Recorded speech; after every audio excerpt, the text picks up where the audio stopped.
Coucou, bienvenue sur la chaîne Riche Santé et Bien-être. Ensemble, réapprenons à manger pour améliorer notre santé. Je sais, il n'est jamais facile de résister à l'envie de faire plaisir à notre palais. C'est normal. Mais est-ce que votre mode alimentaire actuel respecte les apports nutritifs nécessaires pour protéger votre santé et vous mettre à l'abri des maladies? Vous l'avez compris, l'alimentation est au cœur de notre santé. Bien manger, mieux vivre. Sur la chaîne, retrouvez nos conseils, nos astuces et notre coaching nutritionnel qui respecte vos goûts tout en vous maintenant en santé. Plus besoin de vous imposer des régimes drastiques car en matière d'alimentation, tout est une question d'équilibre. Restez connectés, abonnez-vous, activez la cloche de notification pour recevoir tous nos contenus en temps et en heure. Alors, on se retrouve tout de suite, juste après le générique.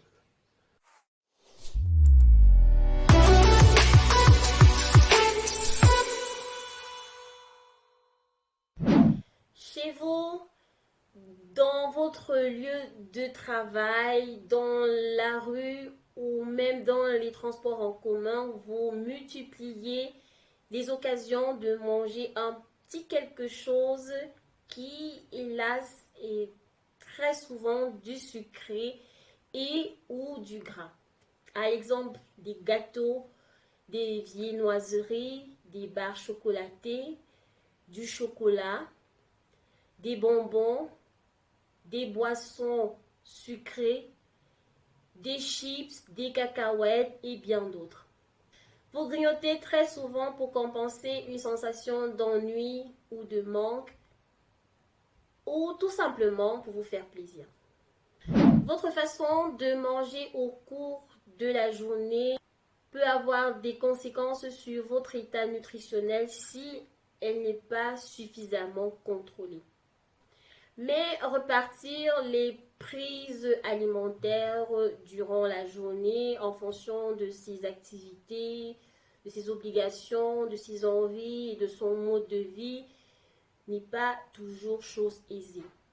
Et on le sait, le grignotage n'est pas toujours favorable au maintien d'un bon état nutritionnel et d'un bon état de santé en raison du risque de consommation excessive de sucre, de graisse et de sel.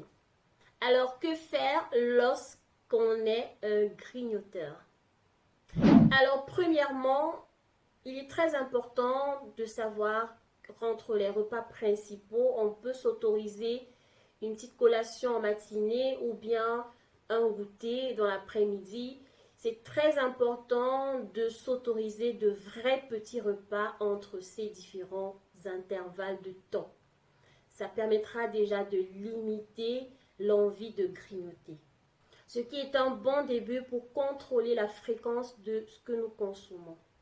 Alors, de quoi peuvent être réellement constitués ces petits repas que l'on peut s'autoriser pendant une collation ou bien un goûter, voilà, à prendre entre les repas principaux?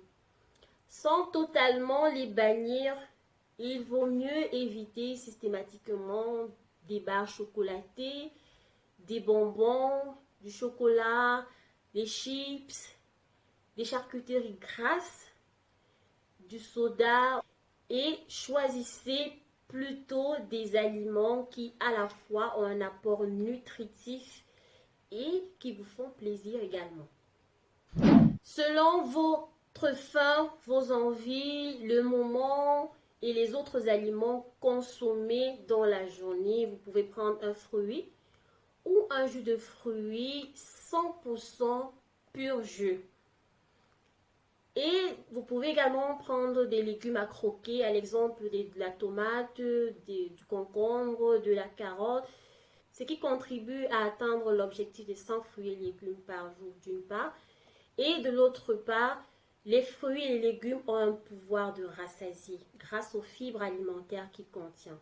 Donc, cela va réduire l'envie de manger et par la même occasion limiter le grignotage. Vous pouvez également prendre un yaourt à boire, ce qui contribue à l'apport en produits laitiers recommandés de 3 fois par jour. Un produit céréalier comme une tartine avec du pain qui peut éventuellement être un peu de chocolat, un peu de beurre, du miel ou de la confiture. Pour les boissons, prenez de l'eau. Ce que vous devez savoir, c'est que se désaltérer peut suffire à satisfaire les petits creux. Donc, c'est l'envie qu'on a de manger entre les différents repas principaux qui nous pousse au grignotage. Donc, la prochaine fois que vous avez une envie de manger, prenez d'abord un grand verre d'eau. Ça va déjà calmer l'envie irrésistible de manger. Donc, avant de vous jeter sur la première barre de chocolaté que vous apercevez ou sur le premier paquet de chips que vous apercevez ou alors sur le premier paquet de cacahuètes que vous apercevez, prenez d'abord un grand verre d'eau. Ça va déjà calmer l'envie irrésistible de manger. Ça va déjà faire ce qu'on a l'habitude de dire comme expression, calmer les ardeurs. C'est-à-dire nous mettre les idées au clair pour pouvoir réfléchir posément à ce que l'on peut manger. Donc, vous pouvez prendre un grand verre d'eau ou alors une boisson peu calorique, c'est-à-dire une boisson light, sans sucre, ou prendre une boisson chaude, à l'exemple du thé, du café, du lait, sans sucre ou avec peu de sucre. Alors, la règle ici, qui est d'ailleurs l'unique règle, c'est de jouer sur la variété et la complémentarité. Parce que c'est bien de grignoter, mais on ne doit pas oublier que notre objectif quand on mange, c'est de répondre à nos besoins nutritionnels. Donc, il faut grignoter avec beaucoup de modération et surtout miser au maximum sur des aliments qui ont un véritable apport nutritif.